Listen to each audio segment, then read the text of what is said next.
Praise the lord. యేసుక్రీస్తు ప్రభు పేరట అందరికీ మనస్పూర్వకంగా వందనములు తెలియజేస్తున్నాను. ఈరోజు దేవుని యొక్క వాగ్దానము కీర్తనల గ్రంథము 20వ అధ్యాయము 1వ వచనం. ఆపత్కాలమందు యెహోవా నీకు ఉత్తరమిచ్చునుగాక, యాకోబు దేవుని నామము నిన్ను ఉద్ధరించునుగాక. ఈ యొక్క గొప్ప వాగ్దానము గొప్ప దేవుడు మీ యొక్క జీవితాల్లో జరిగించునుగాక. ప్రతిరోజు ఈ యొక్క వాగ్దానాలు వినటం ద్వారా దేవుడు ఎన్నో ఆశీర్వాదాలు మీ జీవితంలో దాచి ఉంచాడు. ఈ యొక్క వాగ్దానాలు ప్రతిరోజు వినటం ద్వారా దేవుడు మిమ్మల్ని మీ కుటుంబాన్ని దీవిస్తాడు, మిమ్మల్ని శక్తివంతులుగా చేస్తాడు. కీర్తనల గ్రంథము 20వ అధ్యాయము 1వ వచనం. ఆపత్కాలమందు యెహోవా నీకు ఉత్తరమిచ్చునుగాక, యాకోబు దేవుని నామము నిన్ను ఉద్ధరించునుగాక. పరిశుద్ధ స్థలము నుండి ఆయన నీకు సహాయము చేయునుగాక. సియోనులో నుండి నిన్ను ఆదుకొనుగాక. ఆయన నీ నైవేద్యములన్నిటినీ జ్ఞాపకము చేసుకొనును. నీ యొక్క ప్రార్థనలన్నీ ఆయన వింటాడు. నీ కోరికను సిద్ధింపజేసి నీ ఆలోచన యావత్తూ సఫలపరచును.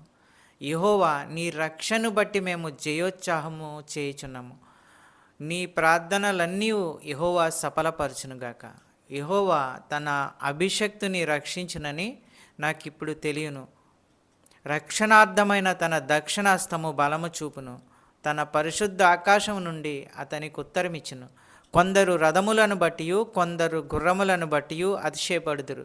మనమైతే మన దేవుడైన యెహోవా నామమును బట్టి అతిశయపడుదుము. వారు కృంగి నేల మీద పడి ఉన్నారు, మనమైతే లేచి చక్కగా నిలుచుచున్నాము.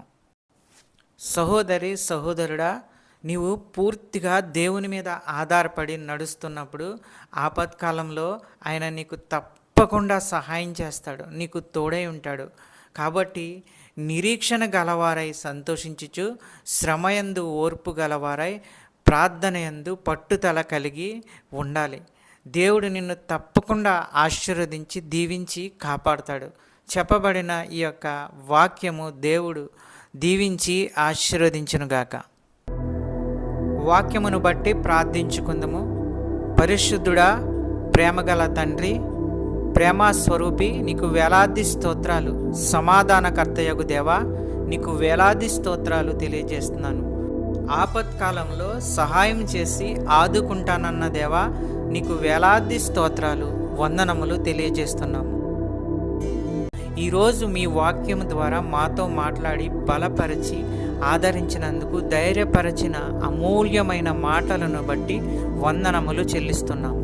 ఎందరైతే బిడ్డలు ఏ ఏ సమస్యల్లో ఉన్నారో, ఇరుకుల్లో ఉన్నారో, ఇబ్బందుల్లో ఉన్నారో, మీరే వారి సమస్యల నుండి విడుదల దయచేయండి. వారి యొక్క ప్రతి అవసరతను తీర్చండి. నీ కృపచేత ప్రతి ఒక్కరిని ఆశీర్వదించండి. నమ్ముతుండగా, విశ్వసిస్తుండగా అద్భుత కార్యాలు, ఆశ్చర్య కార్యాలు చేయండి. ఆర్థిక సమస్యల నుంచి విడుదల దయచేయండి. చిన్న బిడ్డల గురించి ప్రార్థించుచున్నాము. వారు స్కూల్కి వెళ్తున్నప్పుడు, వస్తున్నప్పుడు తండ్రి మీ దయాహస్తములతో వారిని కాపాడండి. మంచి క్రమశిక్షణ, చదువు, ఆరోగ్యము వారికి అనుగ్రహించండి. కాలేజీకి వెళ్ళే బిడ్డల గురించి ప్రార్థించుచున్నాము. మంచి క్రమశిక్షణ, చదువు, ఆరోగ్యము వారికి అనుగ్రహించండి. జాబు ప్రయత్నంలో ఉన్న వారి గురించి ప్రార్థించుచున్నాము. మంచి ఉద్యోగము వారికి అనుగ్రహించండి. సంతానము లేని వారి గురించి ప్రార్థించుచున్నాము. ఆ కుటుంబంలో బిడ్డలను అనుగ్రహించండి, సంతానము అనుగ్రహించండి. అద్భుత కార్యాలు, ఆశ్చర్య కార్యాలు చేయండి. అనారోగ్యంతో ఉన్నవారి గురించి ప్రార్థించుచున్నాము. వారికి ఉన్న ప్రతి అనారోగ్యాన్ని తీసివేయండి, బాగు చేయండి. మంచి ఆరోగ్యము కలిగించండి. ప్రతి విధమైన వ్యాధులు స్వస్థపరచండి. మంచి ఆరోగ్యము అనుగ్రహించి కుటుంబాలని కాపాడండి. ఈ వాక్యం చూస్తున్న బిడ్డలందరినీ ఆశీర్వదించండి. ఈ యొక్క ప్రార్థనలో ఏకీభవించిన బిడ్డలందరినీ ఆశీర్వదించండి. కుటుంబాలను ఆశీర్వదించండి, కాపాడండి. శాంతి, సమాధానము, నెమ్మది అనుగ్రహించి అన్నిటిలో విజయము దయచేయండి. ప్రతి కుటుంబంలో ఉన్న వారి యొక్క అవసరతలను తీర్చండి. పెద్దవారిని, చిన్నవారిని ఆశీర్వదించండి, కాపాడండి, దీవించండి. మా ప్రార్థన విన్నందుకు వేలాది స్తోత్రాలు చెల్లించుకుంటున్నాము తండ్రి. యేసుక్రీస్తు ప్రభు పేరట అడుగుచున్నాను తండ్రి, ఆమెన్. ఈ యొక్క వాక్యములు షేర్ చేయండి, సబ్స్క్రైబ్ చేయండి, లైక్ చేయండి. దేవుని సేవలో పాలిభాగస్తులు అవ్వండి. మీకు అందరికీ వందనాలు తెలియజేస్తున్నాను.